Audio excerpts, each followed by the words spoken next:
Friends, welcome to Kausala's recipes. நம்ம இன்றைக்கி ரொம்பவே ஹெல்த்தியான ஒரு ஈவினிங் ஸ்நாக்ஸ் தான் செய்ய போகிறோம். வாங்க எப்படி செய்கிறதுன்னு பார்க்கலாம். ஒரு கப் கடலை மாவு எடுத்து வச்சுருக்கேன்.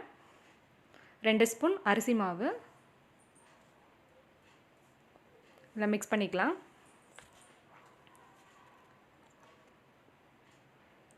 ஒரு பெரிய வெங்காயத்தை நீளமாக கட் பண்ணி வச்சுருக்கிறேன். இதை இதில் போட்டு மிக்ஸ் பண்ணிக்கலாம். 1 டேபிள் ஸ்பூன் மிளகாய் தூள் ஆட் பண்ணிக்கலாம்.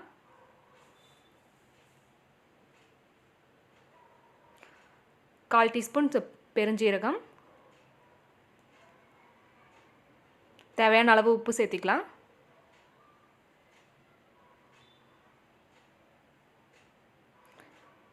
இப்போ எல்லாத்தையும் மிக்ஸ் பண்ணி விட்டுக்கலாம்.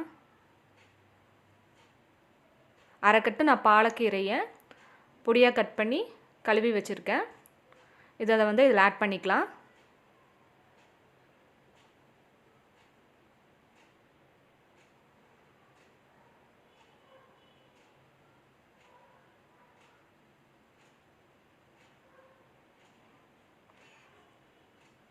நல்லா எல்லாம் மிக்ஸ் பண்ணி விட்டுக்கலாம். பாலக்கீரையிலேயே தண்ணி இருக்கும், அதனால் அதிலே எல்லாத்தையும் மிக்ஸ் பண்ணி விட்டுறலாம். லைட்டாக ஒரு 1/4 டம்ளர் அளவுக்கு மட்டும் தண்ணி ஊற்றி மிக்ஸ் பண்ணிக்கோங்க.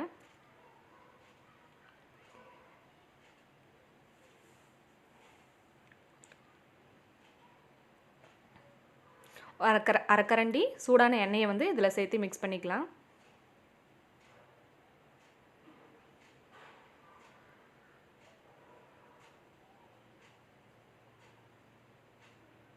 மிக்ஸ் பண்ணி வச்சாச்சு. இப்போ நம்ம இதை பொரிச்சு எடுத்துக்கலாம்.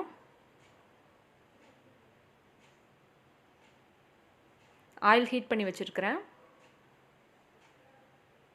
நல்லா காஞ்சிருச்சு ஆயில். கொஞ்சம் கொஞ்சமாக இந்த மாதிரி கிள்ளி போட்டுக்கலாம்.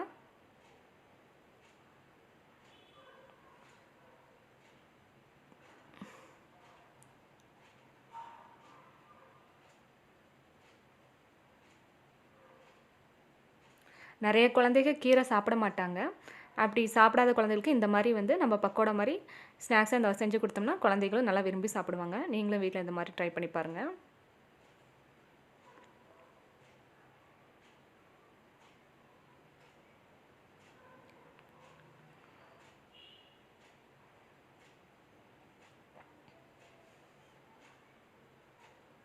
நல்லா மொறுமொறுன்னு ஃப்ரை ஆகிற வரைக்கும் ஃப்ரை பண்ணி எடுத்துடலாம்.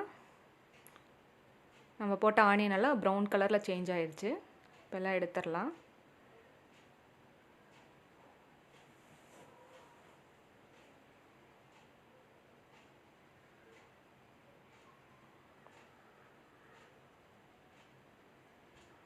இன்னொரு செட் உங்களுக்கு இந்த மாதிரி போட்டு காமிக்கிறேன். இந்த மாதிரி கொஞ்சம் கொஞ்சமாக கிள்ளி போட்டுக்கோங்க.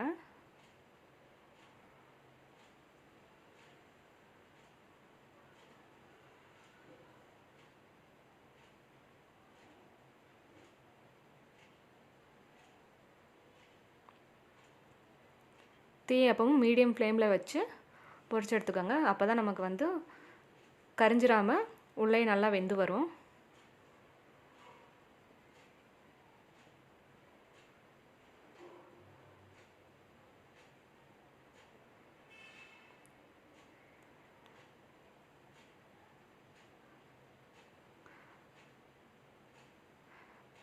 ரொம்பவே ஹெல்த்தியான நம்ம பாலக் பக்கோடா ரெடி ஆயிடுச்சு.